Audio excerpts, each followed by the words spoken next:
The mothership has connected. Welcome aboard. You watch D-Aliens. How's the part?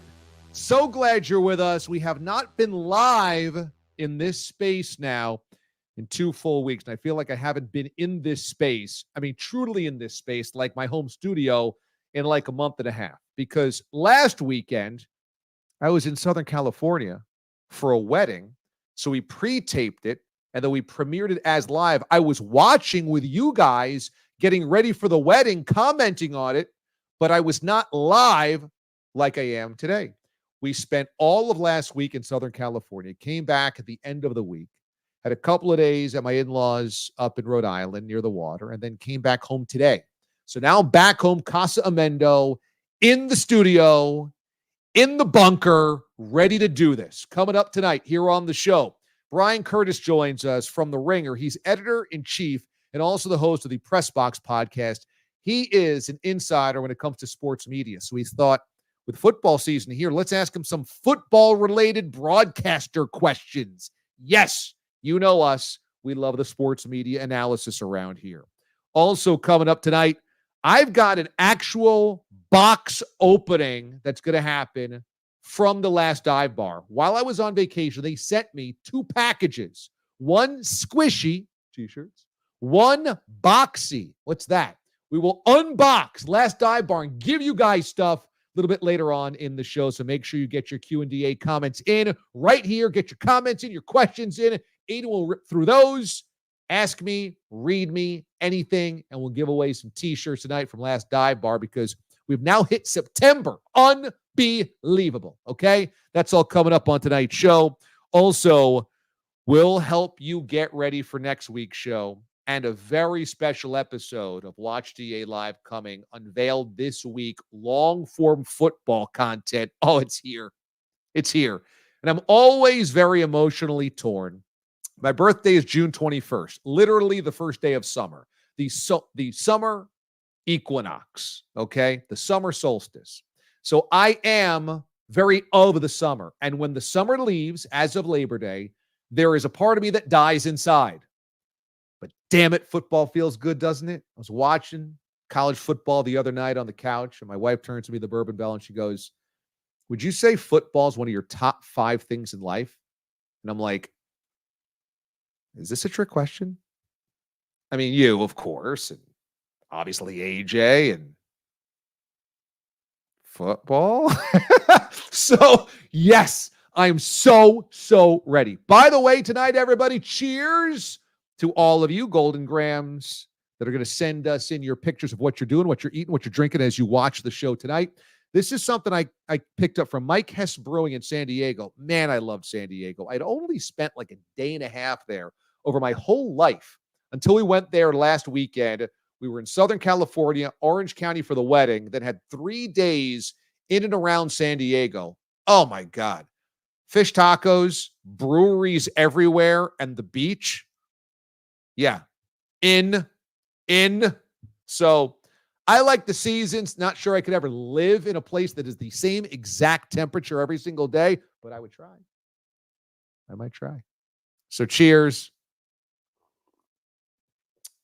It's a pretty cool glass. Mike Hess Brewing. Man, they made some good beer. This is not, unfortunately, the beer because I could not bring it back, but this is other beer in the glass. Enjoy, everybody. All right, let's start off tonight's show with your Furious 5. And the Furious 5 begins with little college football.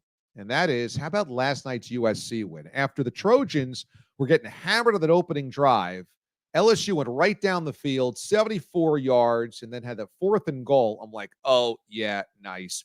USC is going to get railroaded again by a superior team. And once again, Lincoln Riley's crew is going to be a bunch of frauds. No defense, all offense. Yawn. We've seen this story before. But they got that stop on 4th and goal. And then they were in a nip-and-tuck game the entire night. I thought, again, more physical, more athletic. LSU squad is definitely going to pound them. It never happened. Some amazing catches in this game. And then lo and behold, at the end of the game, you see USC is the one that pulls out the victory. Brian Kelly slamming his fist on the table. I will say, I'm not a buyer on USC at this point in time. because I've seen too many Lincoln Riley, Cliff Kingsbury, air raid type of teams that all of this offense, lofty expectations, and then couldn't get down to the nuts and bolts of tackling and stopping people, okay? So I'm still going to reserve my optimism on the Trojans. But if you're going to go into the Big Ten, you better have a defense. You better be able to come out with some big stops late in the game. And USC got those stops, forced those punts, got off the field when it mattered, and survived. So good step forward for USC in a much improved football conference they're going into this season after the Pac-12. Now they hit the Big Ten.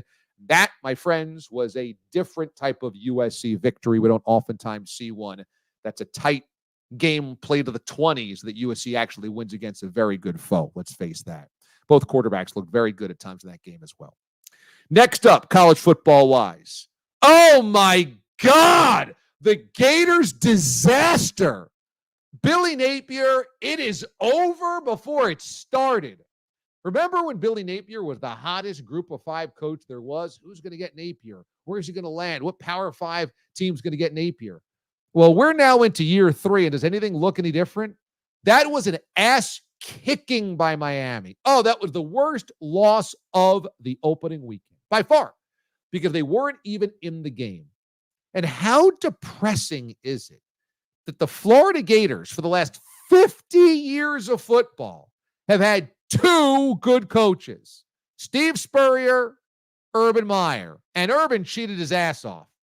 I mean, it's incredible that somehow in Gainesville, they can't figure this thing out. This slew of mediocrity and bozo head coaches. And by the way, as bad as Billy Napier is, it makes the fire of Dan Mullen look even stupider by the day. Napier's dead man walking already. Look, Miami could be very good, but are the Gators 30 points worse than their in-state rival on opening weekend? In year 3, when this should be the best of what Napier's been able to build? It is amazing to me. You think about the SEC resources. I've been to the Swamp twice. Unbelievable crowd, student section, atmosphere. Also, of all the games that I went to at the Swamp, now I was at one in 02 or 03. It was an easy win, I believe, a romp by Florida over, I'd have to think, a MAC team, I think, a non-conference win.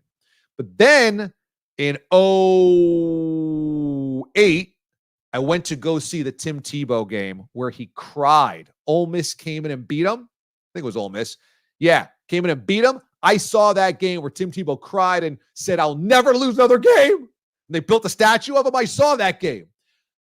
Unbelievable campus, unbelievable stadium, unbelievable college town in the SEC, unbelievable state of talent, and you can't find a winning coach outside of Steve Spurrier and Urban Meyer for 50 years? What the hell is going on? Humiliating. Terrible. Now, that was the lone bright spot of the ACC, because did you see what happened to Clemson in that ACC-SEC matchup? Oh, Dabo. Has there ever been a college football empire that crumbled as quickly as Dabo Swinney's Clemson Tigers? They didn't even belong on the same field as Georgia. Now, Georgia's going to whip up on a lot of teams. But how familiar does this Clemson Tigers team look after week 1? It looks like the last 5 years. I mean, ever since Trevor Lawrence left, this has been a steady decline into total mediocrity and not being able to stay on the same field as elite teams. Now, again, the Bulldogs are going to be really good. But, I mean, it just is humiliating to me for Clemson to have won 2 national titles, played for 2 others, had this run of excellence, and have fallen off this dramatically.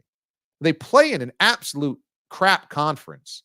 And every time they play anybody of significance, you're just seeing them spin their wheels. I thought that was not a good sign for the Clemson Tigers coming up this season at all. And that takes us to the ACC as a whole. So week 0, Florida State, the favorite to win the conference and repeat as ACC champs, go to Dublin and lose to Georgia Tech, and they looked awful in doing so. Now you have Clemson, second favorite of the media poll before the season began to the ACC, getting hammered by Georgia. Okay? And you look up and down the ACC, and where are you getting elite play from anywhere? Now, Tonight, we're going to see Florida State try to rebound against Boston College. But, I mean, after what we saw against Georgia Tech, it's amazing that Florida State and Clemson bellyache about the conference not being good enough for them. What is this? What reality do you guys live in?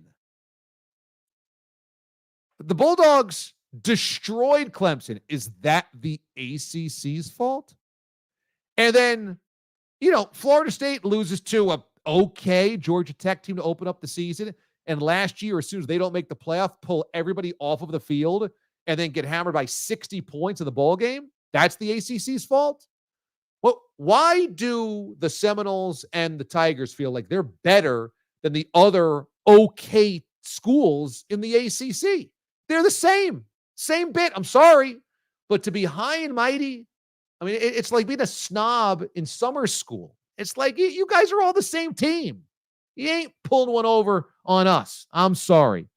Also, you look at some of the games this weekend. Stanford loses to TCU in the ACC. Virginia Tech, Stanford's going to be bad. Virginia Tech lost at Vanderbilt. I mean, what are we doing here? Not to mention my Syracuse Orange did pull it out. But oof, had to stretch it against Ohio in the first half. All right. We are off and running. College football is here, which is a beautiful thing. We'll be all over college football throughout the season. But it's time for our interview. And as I said, I was in San Diego last week. And so what you will see here is a backdrop unlike any you've seen on Watch DA Live, and certainly different than this one. You're talking palm trees, boats, and water. It's time for our guest. Let's roll the interview.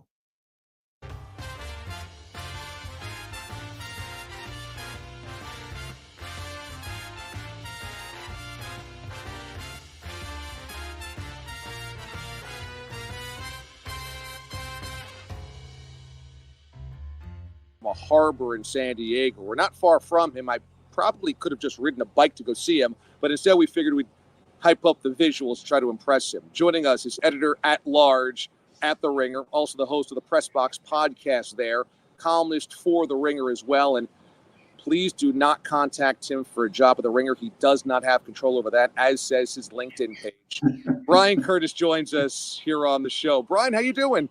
I'm doing great. I'm very impressed. I'm just impressed that anybody in the media business gets to take a vacation. I wasn't totally sure that was allowed these days, but it is allowed. It's a very slim window here. It's like the 3 days before football season begins. Those are your vacation days. Other than that, you better be in the studio. I didn't realize football season ended, actually. That's true. That's true. It's a way to go to find that little narrow window. That's true.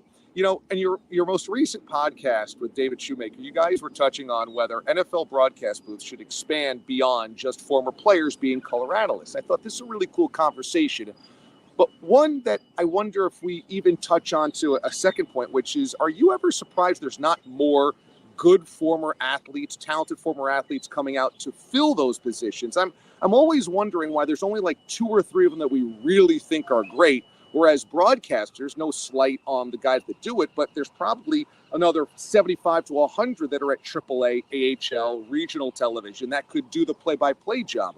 What's your take on just the sheer numbers of both those positions and guys being willing and able to do them? It's such a good point, especially now because we're in this age where athletes are now talking all the time. Before, in order to get reps, you had to do your post-game interviews. Maybe you did some long-form stuff on ESPN. Now we know everybody's talking on Instagram. Everybody's filming themselves all the time. So they're getting these reps. But the flip side of that, Damon, I think, is that when they finally retire, when they get to that, career, that second career where they could potentially be on television, they don't actually need TV anymore because they have a podcast. They're making money in different ways. They've also made a whole lot more money in the NFL than their predecessors did. So maybe that's part of the reason. But I agree with you. We should have more. The bench should be deeper than it is. There is starting to be a bit of a groundswell of change of what you guys touched on, which is non-former athletes going into the analyst role. Mina Kimes is probably the most famous among them. Daniel Jeremiah doing stuff for Rams preseason. Now we saw Peter Schrager doing stuff for Giants-Jets preseason.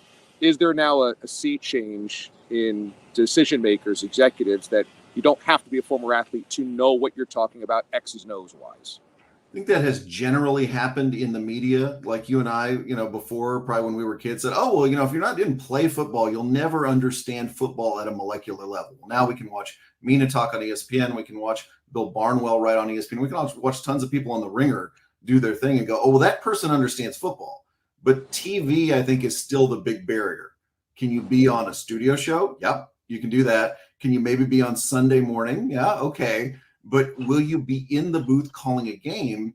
And I don't really think we've seen that threshold crossed other than preseason football with some of the aforementioned people. In terms of play-by-play guys, you could trust to do the biggest job and know you would do it well. Is there a guy you're looking forward to, or a female broadcaster this football season, where you say, I can't wait to see what that person brings to the table this year? Well, Kevin Burkhardt's in such an interesting spot since Tom Brady is his partner. And, Kevin to me is a guy who's become a really, really good play-by-play guy. And I also think personally he has this, sort of personality that really sets the guys up next to him. You and I both know that's not always the case in television. Sometimes, no, I'm the star here. I need to get my at-bats here. And, look, when you have somebody like Tom Brady who is mega famous, who is in the broadcast booth for the first time, you need not only a great play-by-play guy, but you need somebody who's going to make him great, right? That is, weeks 1, 2, 3, 4, while he's getting his sea legs, is invested in that. So I think Burkhardt may be the guy I'm most interested in watching this year. Brady is such an interesting test case here because we all know he knows football, but it's all about how willing he is to share critical opinions. And at first, the hire, I said, I don't think there's a lot of juice here. Brady doesn't strike me as somebody interesting or willing to critique. And then he had a spot on with Colin Cowherd that was so deep in its analysis that I thought, oh, he really can do this. And then he backed off criticism of Daniel Jones a couple weekends ago at that Fanatics event. So I'm going back and forth of whether I believe Brady will really be kind of a transcendental type of broadcaster the way that he was a quarterback. Where do you feel like he will land this year to year number one in terms of a commentator that we respect and want to hear opinions from? I don't think you're going to see him coming out swinging like he's hosting a Sirius XM show. I don't think you're going to see that Tom Brady. But I do think there is something when you have an athlete of that caliber who was that good, there is a certain disgust at bad football that will come out when they see it. And Tom Brady will see some bad football this year. Troy Aikman has made a living doing that over this kind of second half renaissance years of his career. He's a very buttoned-down guy. But, man, when football gets bad, when Daniel Jones is bad, he's like, I can't do this anymore. I'm out. I have to say, it sort of slips out. I kind of think we'll see that with Brady. But to me, I would actually add one more thing for you. It's not just criticizing players you used to play with. It's being able to fit into those weird 20-second windows after play. That's the hard part of this job. Whenever I'm in a booth, I'm always amazed that the color analyst is on his screen rewinding before the play is over. They're trying to figure out, because once the play ends, they got to talk right then. They can't be like, okay, let me watch a couple of replays and I'll get back to you. So Tom Brady has got to master the mechanics of this thing, just like he mastered, playing quarterback. And it is a very, very hard job. That's a good point. And it's interesting to watch Tony Romo try to do that balance. He had so much respect and so much accolades early on because he could predict plays. He was candid. He was lively. But it seems like recently the mechanics of it he seemed to have lost, especially in the Super Bowl, the biggest moments where he's talking over Jim or too quietly or it's expanding beyond a play. Have we saw Tony Romo's mechanics unwind actually during his career? It's so funny because I'm a Cowboys fan, and this is like Tony Romo, the announcer, becoming Tony Romo, the quarterback. Totally. There's so many spectacular things. So many, if you cut up and do like a Twitter, Tony Romo was a problem clip, it looks amazing. But then you remember what happened at the end of games. Just like you remember at the Super Bowl this year when he's talking over Jim on the final play. You're like, no, get out of there. You've done your job now. It's so funny with him. And, I think with him, it's the stuff that he was so brilliant at was happening, if you noticed, before the play. It was predicting the play. It was saying, oh, look over there. They're going to run this. They're going to run this. Look at it. Watch this wide receiver over here. It wasn't after the play. It wasn't the breakdown. And that to me is, again, just having trouble with the mechanics of the job and not fully, he's a very good announcer. I don't want to sell him short, but not fully having a grasp of the job in the way an Aikman, a Collinsworth, those guys do. College football, ESPN gobbled up the SEC rights, and CBS is putting on a brave face for this Big Ten package. And certainly the Big Ten is more attractive now that it's added those 4 Pac-12 teams. But there's a part of this that feels to me like CBS has lost a lot of prestige with the package that they have now.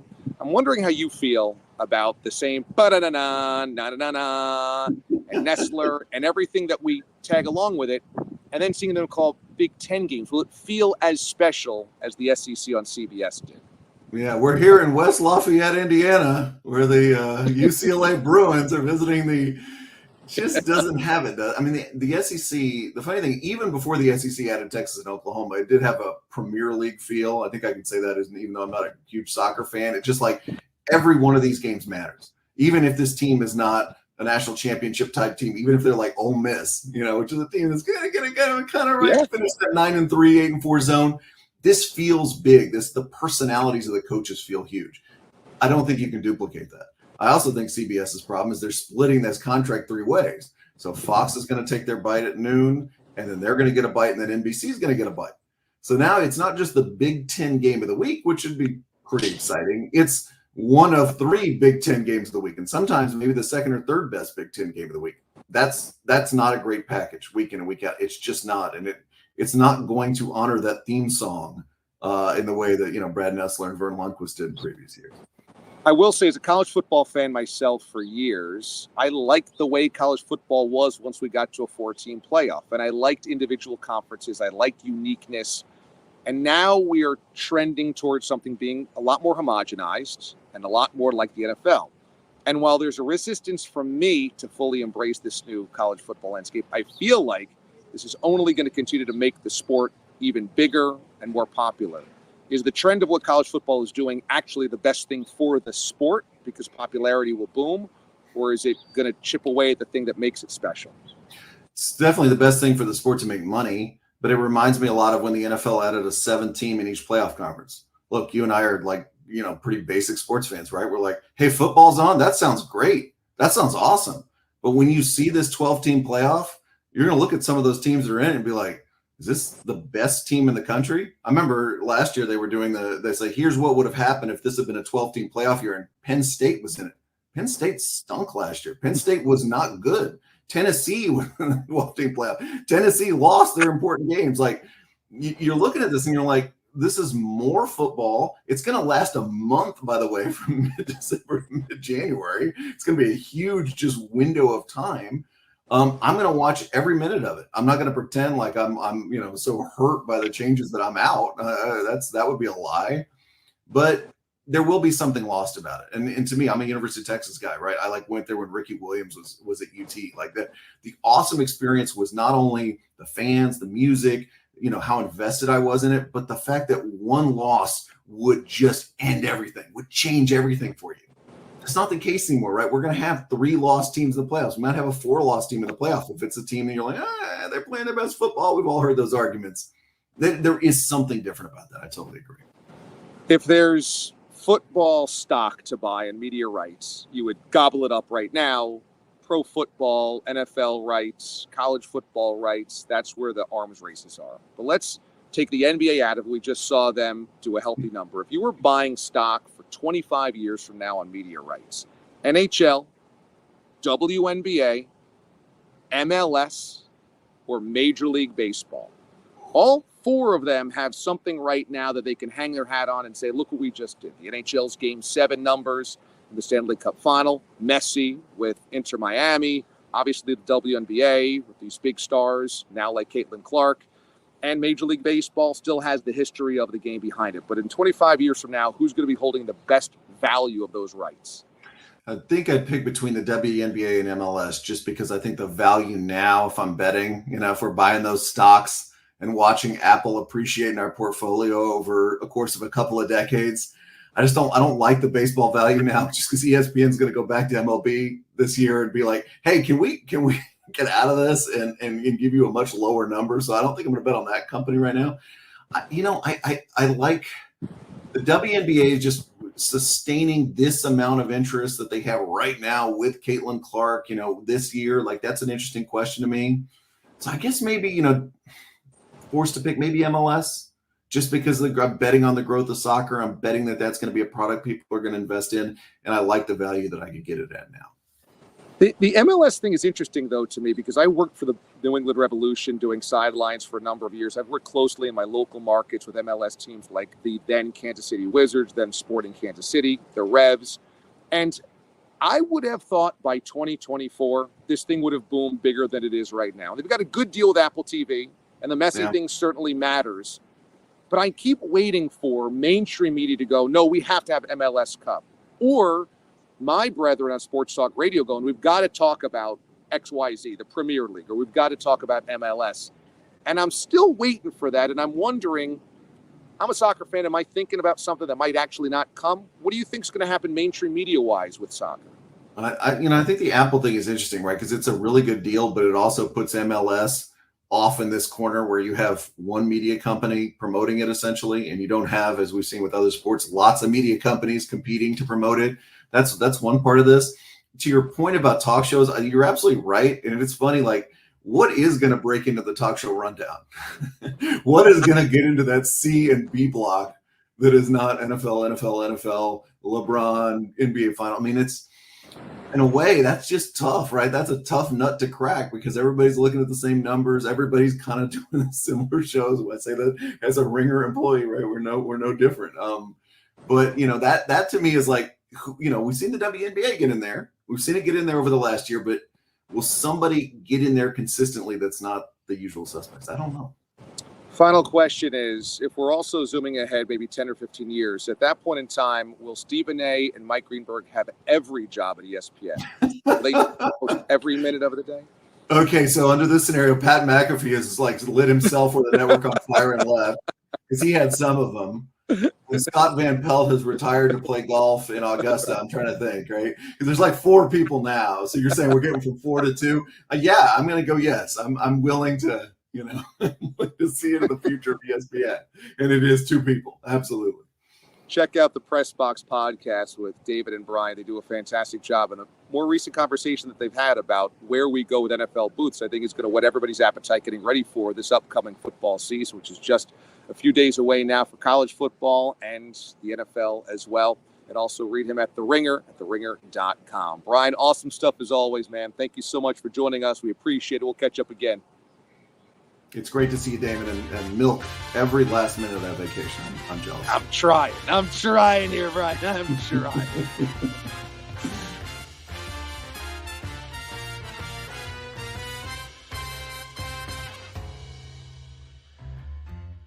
Bryan's a really good dude, and The Ringer's a really cool website. The podcast is really good that he does, and I love that he kind of goes inside sports media, and we could kind of talk to him about all of that. And so that definitely gets my juices flowing for the NFL, and the fact that college football just had its first full week and is finishing up as we speak here with the ACC Florida State Boston College matchup. It's like, wow, it is here. It smacks you in the face, but that's a really fun conversation with Bryan Curtis. And we are so locked and loaded around here at Watch DA Live for football. Okay, we are just so locked in. So if you have not subscribed to the channel yet, you should. On YouTube, you could be watching this on YouTube. And so just click on that subscribe button below if you're not already subbed. But also if you're on Twitter and you're watching in the live stream on Twitter, just make sure you hit up my YouTube channel and subscribe there. Because on Sunday nights, we're going to do something I think which is really special. And before that, we've got a long-form preview show that I think is even more special. Coming up on Wednesday, I got to sit down with 3 friends of mine that are intimately connected to the NFL. Tiki Barber, Dante Hall, who is one of the Chiefs' Ring of Honor legends and an all-decade team punt returner, kick returner. And Andrew Catalon, who calls NFL games on CBS and seems to go viral like every weekend. And those 3 guys and I got to sit down and just chop up football with cocktails, cigars, and just let it loose. And it was so good. It was so good. So we packaged this all together. We're going to release this on our channel, on this YouTube channel, coming up this week. I think it's going to drop on Wednesday. All right, so look for that. So make sure you're subbed. That way you'll get the notifications that it's out and it's ready. because you're not going to want to miss it going into football season. We tackle everything, all the big stories. And these guys are so relaxed, but they're so knowledgeable. It's so smart. It's fun. It is honestly, in 20 some odd years of the business, one of the things I enjoyed the most. A singular project moment conversation. It is one of my favorite moments. It really is. So I can't wait for you guys to see that. And that is going to kick off our football coverage here on this channel, because on Sunday nights, we're going live at 7 o'clock Eastern time.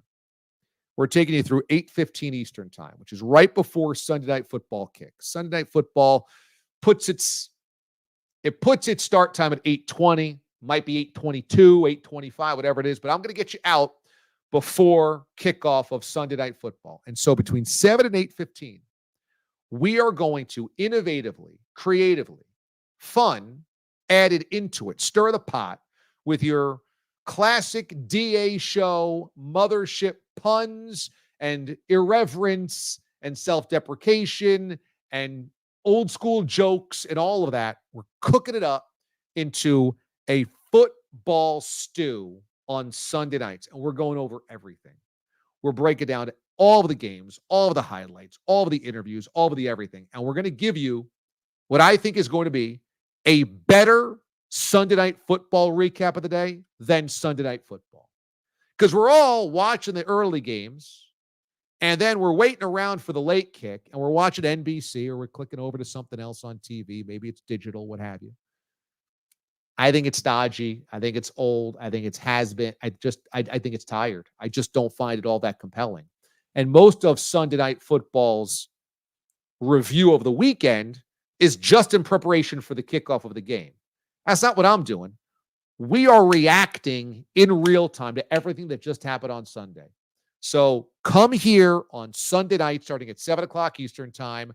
For an hour and 15 minutes, we are going all out in a really fun, creative way. Aiden, Ethan, and I have been spitballing a ton of cool stuff, and I think you're going to love it. I really do. I can't wait to do it. So we have built up to this. We are ready to go. Make sure you subscribe to this channel and be there on Sunday night at 7 o'clock Eastern, because it's going to be phenomenal. And then throughout the week, I'll have DA deep dives as well on other conversations I want to have, other interviews I want to have. It's going to be an all-for one-stop shop, your football needs, this YouTube channel. All right, there you go. Can't wait. I'm sure you guys can't wait either. The football season is here. Hey, let's remind you, though, that we also have an amazing sponsor tied to another sport, baseball, and the Last Dive Bar. And you guys know how close we are to the LDB guys. These dudes are amazing. They took me in Oakland and showed me the town and connected me to the fan base. And it's part of the reason why we are so loyal to the cause, down for the cause for A's fans. The A's have 4 weeks left as the Oakland A's. The city of Oakland has 4 weeks left of their favorite baseball team, and it's a sin. It's criminal, but it is what is happening. And so we want to support these guys. We want to support A's fans. And Last Dive Bar gives us cool stuff every single week. They were the first sponsor of this show, so we'll never forget them. We always want to be loyal to them. And they're still giving us as much stuff as humanly possible to give to you guys. So I've got unboxing to do here. How about this? I got awesome stuff here from Last Dive Bar that just arrived at my doorstep as I came in from the weekend or the week away. Last Dive Bar t-shirts. Oh, these are cool. Bay Bridge Series collector t-shirts, okay? Collector all over the place. We got a whole bag of them. This is awesome. All right. This is great. I love it. We got a stack of these Last Dive Bar t-shirts, which are modeled after the old Battle of the Bay t-shirts for the 80s and 90s, which we love. So I got all these to give away to you guys. How cool is that? Last Dive Bar always hooks us up. And now I got this box as well, okay? So let's see if we can open this bad boy up, okay? I mean, this is super cool stuff. This is unboxing at its highest level. All right. Oh, cool. Love this. We got the actual art as well. This would be great for man caves, right? Oh, this is awesome. Hang on. Let me open this up. I think you guys are going to think this is very, very cool. Okay. Hang on. All right. This is very dramatic. It's like Geraldo Rivera with the Al Capone's tomb here. Oh, yeah. This is cool. All right. Look at that bad boy. That should be a giveaway as well. A classic. That might have to be a grand prize next week, or maybe a grand prize the week of the final Oakland A's game. But tonight, we're giving away those T-shirts, okay? We're giving away 5 of those T-shirts tonight, okay? How cool is that? And Moist Pork says he wore his last Dive Bar Trough T-shirt last week at Great Wolf Lodge. He was hoping to meet a D-Alien in the wild. Sadly, it did not happen. But you went through, Moist Pork, very important purpose there, which is fly the flag of the LDB urinal, okay, the last Dive Bar urinal from the Oakland Coliseum, and see if anybody understands the joke. And if they do, they're automatically amazing. They're awesome. Thanks to the Last Dive Bar, 15% off your order if you use the code Mothership. 15% offer, 15% off as an offer from Last Dive Bar. Use the code Mothership. They're awesome. They take care of us. Take care of them. Make sure you are making sure that we take care of the people that are supporting us every single weekend and making this thing happen here on the show. So we love those guys. Brian of the gang at Last Dive Bar, thanks so much for sending us cool stuff. We'll give it away. Before we give away the Last Dive Bar gear for Golden Grams and Q&DA, I just wanted to have a moment here on the show for Johnny Gaudreau, who is known as Johnny Hockey, and we lost a real good one over Labor Day weekend. You probably heard this story, whether you're a hockey fan or not, but it's incredibly sad, incredibly tragic. Johnny Gaudreau was one of the most likable guys in the NHL, and he was a superstar with the Calgary Flames. He is from Southern Jersey, and he left Calgary to sign with the Columbus Blue Jackets on a free agent deal to be closer to his family. He was built of that mold, just close to his family. And Columbus had some rough years, and they were looking to rebuild and refurbish the organization and make him the face of it. And he embraced that whole thing. He embraced the city, the fans, the organization, the challenge with a smile on his face. Everybody loved Johnny Gaudreau. And over the weekend, unbelievably, he was back home in Southern Jersey for his sister's wedding. And him and his brother were bicycling over the weekend, right before the wedding, the night before the wedding. And tragically, they were hit by a drunk driver and both killed. And now imagine how gutting it is to have your entire family together for a wedding near your hometown. And as your entire family is gathered, you get that news. And Johnny leaves behind a wife and 2 young children. You know, I don't think you have to be a hockey fan to feel completely floored by something like this. And I know how many good people we have that listen to this show, that watch this show, that follow me in my career. And I think a lot of you probably felt the same way I did, that it was just unthinkable tragedy. So I just thought it was important to have a moment for Johnny Gaudreau here, and his brother, and his now widowed wife, and his family, and all of that family that's dealing with that. The Blue Jackets family, the city of Columbus, those in Calgary that loved him, everybody. He played at BC, those that loved him there. It's just unfathomable, that type of tragedy. And just a reminder, we have fun around here with, having a cocktail and enjoying this show. And, we take that responsibly around here. We take that seriously and responsibly, that if you're going to enjoy, there's nothing wrong with that, but just make sure you are not behind the wheel of a car, because forget screwing over your own life. That's a big one. You could take somebody else's life, and that's an even bigger one. And this is just another reminder. This guy is such scum that's behind the wheel of a car with a beer in his hand as he's driving. The biggest scum going. This guy was liquored up before he got into the car, and was liquored up while he was driving with a beer in his hand. I mean, throw the book at this dude. Just the biggest scum ever. And look what the end result is. So I just want to make sure everybody knows out there, a reminder, man, do right by everybody. We love to have fun around here. We love to have a cocktail. We'll continue doing so because we all enjoy feeling good, doing well. But that also means you take that responsibility that you do not get behind the wheel of a car. You know what? You take an Uber, you get a Lyft. It's never been easier. And at worst, you crash on a couch. All right? You have somebody come pick you up. It ain't the end of the world. That's just the way that it's got to be. So, Johnny Gaudreau, a watch DA moment of thought and of peace and of prayer for him, his brother, his wife, his kids, his family, and everybody affected by that. All right. Well, we've had a show tonight, and it is time now to get into the Golden Grams and Q&DAs and all the comments that come in every single week. We really appreciate, but certainly during football season, make sure these comments are flying in because I want to hear what you guys think about the entire day of NFL because we're going to be covering it all. And so on Twitter, on Instagram, make sure you are hitting me up throughout the day. You can hit up Aiden as well over the course of the day because we'll use those comments, those tweets in the show that night. All right. So at Damon Amendo on both Instagram and on Twitter, I'll be what my Sundays are usually is just sitting there in front of the TVs. I probably have 2 TVs and a laptop, 2 TVs on my phone, 2 TVs and a tablet, something like that. I'm scrolling Twitter, watching everything as well in a reaction to everything. So hit me up with your thoughts at Damon Amendo on either, and we'll make sure that the good ones get into the Q&DA comments and the Golden Grams over the course of Sundays because we got to hear from you guys as we get into the football goodness. All right? All right, Aiden, let's do this. I heard that we have been a very popular destination for Golden Grams over the last couple of days, and so here we go. How about last dive bar?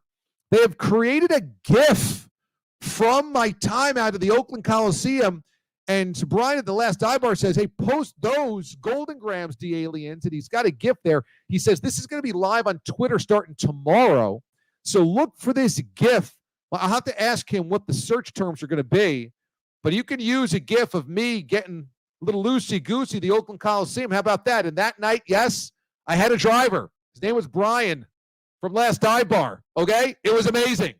So yeah, we had a good time that night. So we're gonna party like it's the final game of the Oakland Coliseum. There you go. All right, next up is Chris in Buffalo. Got to get my Golden Grams in early. Won't be able to watch it live tonight. We're out at one of the best venues in Buffalo for the Frank Turner concert. Have a great night. Hashtag Booskies. Love it. Frank Turner and the Sleeping Souls. All right. Nice job, Kristen. There we go.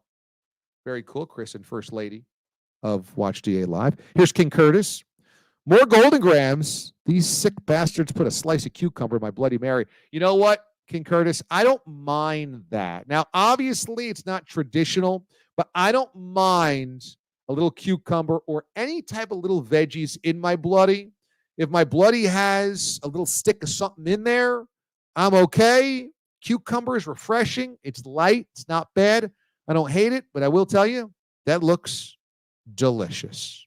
Delicious. All right, next up here on the Golden Grams, we got good stuff coming in. Well, you guys got it going up here. Oh, King Curtis does it again. These Bloody Marys might be the death of me. Well, yeah. How many are you having, King Curtis? Oh, that looks good as well. I like that spice around the rim. Got a little lemon wedge in there. Olive. I'm not an olive guy. Like Mraz, I'm not a pickle eater. I like pickles. He doesn't. I don't like olives. Too salty for me. But I just, Bloody just sets you in a nice course there. So, you know what? Good job by King Curtis. All right. Good stuff. What else do we have here? Aiden, moist pork. Well, you were partying at a wedding last weekend. This is how I spent Watch DA Live, representing Last Dive Bar in Great Wolf Lodge. Oh, there you go. That's the urinal t-shirt. Perryville, Maryland. Wow. Okay. No Band-Aids in this lazy river. And yes, I do have pool loafers. Yeah, that's a good job. If you're at a public pool, something like Crocs or pool loafers, very important there. Nice job. There, that's it. Look at how good that t-shirt is. Look at how good looking that urinal t-shirt is by the Last Dive Bar. Those guys know what's going on. Very nice. All right. And Nick and Wisco, too bad it isn't live tonight, but here's how I got to do it. Oh, that was last week because we were live tonight, obviously, but last week, that's a fantasy draft it looks like. Okay. So here's how you got to do it. He's got the fantasy draft up in one window, me in the other window, nicely done. Nick and Wisco. That's how you're going to have to handle Sundays moving through here. You're going to have your screen for your fantasy team, your live bets in one window, and then me in the other. Well done. Okay. And then what else we got? Another one. Cigar Smoking Dude from today. Happy Labor Day. Woodford Straight. There we go. Cigar Smoking Dude. Woodford Straight is a good choice. That looks delicious. Well done as always. He's always got good stuff there. All right. I like it. Mr. Aiden Hatton. Hey, so we had, I think Moist Pork was saying, who's Ethan? Ethan is our partner in crime with our social media clips. Ethan Frank has worked under me for a couple of years at my Syracuse website, the Orange Fizz. He was lead dog there his senior year, ran the site for me from the campus side, and they've got big expectations for Syracuse football this year with new head coach Fran Brown. He left it behind in good standing, and now Ethan joins our team, helping us with audio, video, and social media clips. So Ethan is part of Team DA and Team Watch DA Live. There you go. I wonder if Ethan wants to be on camera because he's actually in the background here tonight. Oh, that's right. Yeah, let's pop him in there. Yes. Why not? I thought we might want to keep it a mystery, but this is a good one. Ethan, by the way, right now works at Golf Channel, and so usually on Sunday nights he's working on Golf Channel's programming. Tonight, though, he's joined us in the studio here in our operations room. So there you go. He's hanging out. Very nice, Ethan. How we doing? Oh, it's great to be here. I was delighted to hear that Monday night was when the show was on this week.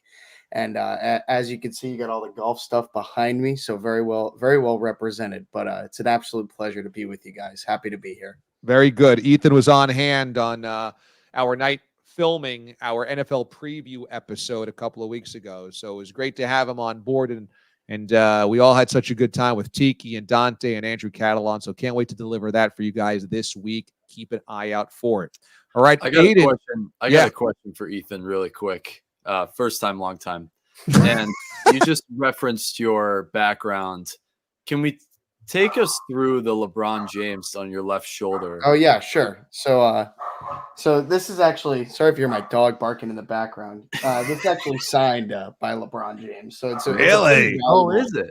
Pretty valuable piece of memorabilia here. Always been a LeBron guy. So I've had it front and center everywhere. So always got to make sure LeBron, I got some of the greatest athletes. So you got Tiger Woods up here, LeBron James down here. So some of the greatest athletes ever here on the wall. Did you have that personally signed or did you buy it signed? No, it was a gift. Okay. It was a gift. I would have liked to know the story behind getting something. No, unfortunately, I didn't get to meet LeBron. Now that would have made it better. But okay. All right, man. Well, good to have you aboard. Can't wait for football season. Thanks for all your help already being on board with us, man. It's going to be freaking awesome this fall. Oh, thank you guys. Happy to be here and contributing to the team, and hope you guys are all enjoying the content we put out from the show on socials, and make sure you're following DA everywhere for all that good content.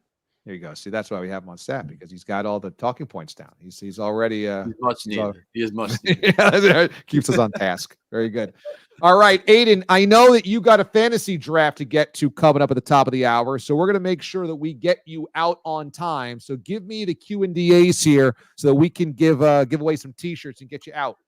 Very much like Nick and Wisco this week, I have my own draft. We run very close to the kickoff game coming up this Thursday, so we'll get you out of the way here.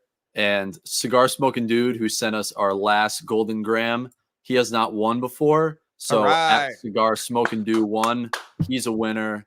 You can DM me, Cigar Smoking Dude, or you can email me at watchcalive@gmail.com. Oh, well done. Well done. And by the way, we've got Survivor Pool, okay? Starting this week, Survivor Pool. We've got a website. We've got a Survivor Pool ready to go. It's the Santo Survivor Pool. Look at this. Are we now up to date or what? You can scan this QR code to get involved in our Survivor Pool. How amazing is that? Or go to that link there. What's the website we're using there, Aiden? Well, the website that you see there is tinyurl.com/Santo Survivor. Yeah, that'll redirect you to a website called Pool Host, which is hosting our Survivor Pool. Okay. So, yeah, you could also go to Pool Host and find us if you just search Watch DA Live. But I'll also tweet it out, put it on socials. We'll make sure it's out there. But tonight, a reminder, you should get in on this because if you wait until Thursday, it'll probably lock on Sunday if you don't want to pick the Thursday game. But just make sure you don't forget to get involved because the winner's going to get a bottle of Santo Tequila, and it's delicious. So we've got our own Survivor Pool going on this season. Cannot wait to do that. All right, awesome. It does lock every Sunday at 1 p.m. Or if there's a London game, 10 a.m., that first game, it would have been Thursday. It would be Thursday either way. So first kickoff of that week, it automatically locks. It locks on Thursdays or Sundays?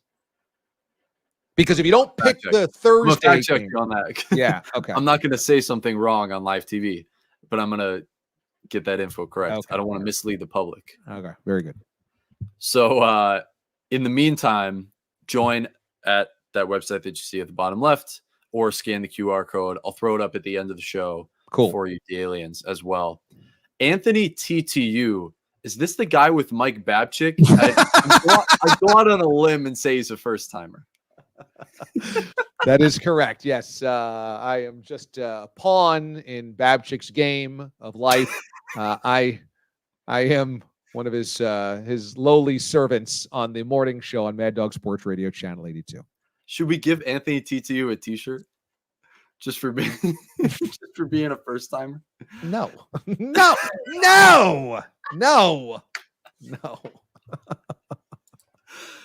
Well, I know who isn't a first timer, but he may be our first comment. I haven't seen him in the comment section yet, and I follow this like a hound dog every week.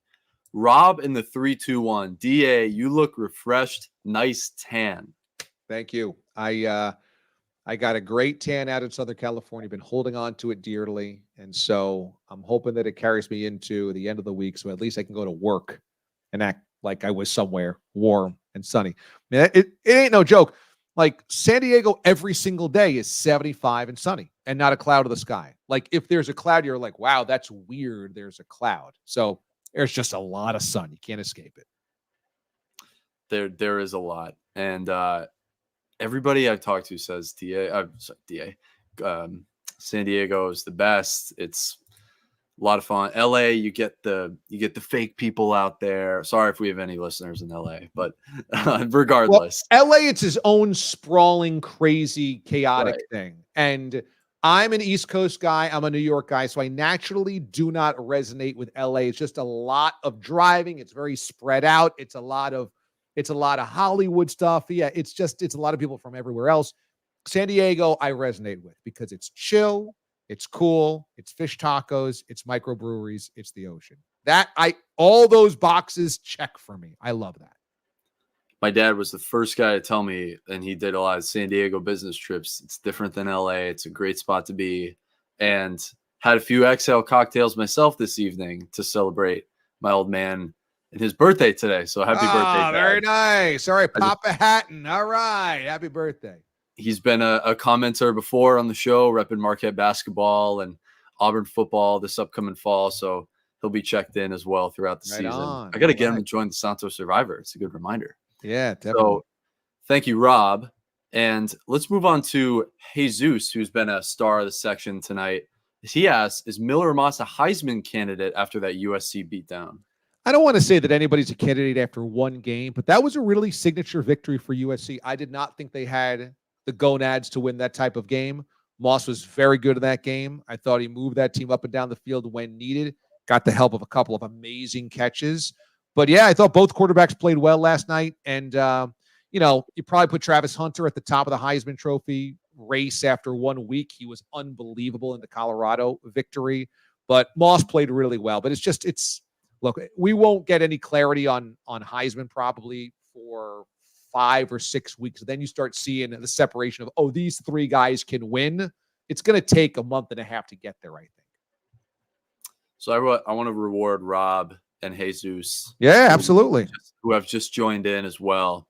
And finally, to wrap up our Q&As, GG writes in, not drinking now, but had fish tacos and some lovely beers at Iron Hill Brewery for lunch. Not sure where that is.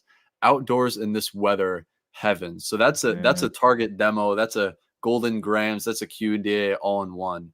So GG, that sounds like a hell of a Labor Day. No doubt. Absolutely. The up here in New York, the weather's starting to turn a little bit. It's still warm during the day, but a little cool at night. So you just feel that crisp. You feel the fall. You feel the football. It is here. We cannot wait. 1 for overtime moist pork. Now on Mad Dog Sports, Babchick and the guy with Babchick. Yeah, and that's it for me on that note. That does definitely resonate. Yeah, sometimes. But now we have so much fun in the morning on Mad Dog Sports Radio. Tomorrow morning, we're going to be all over the college football stuff from this weekend and heading into week 1 of the NFL season. So every single morning, 6 until 9 Eastern time, check it out. Me and Babs on Channel 82. We have so much fun, so many laughs. Cannot wait to get started. Back after we both had vacation, coming up tomorrow morning, bright and early.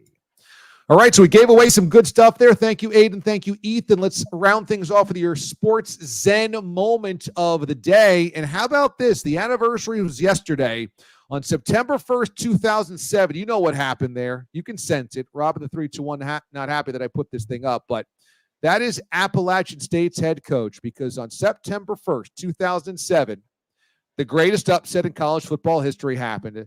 The Appalachian State Mountaineers went to the Big House and beat Michigan. I think we all remember where we were when. It was an insane game. The blocked field goal at the end. Somehow Michigan loses. It's a massive, massive favorite.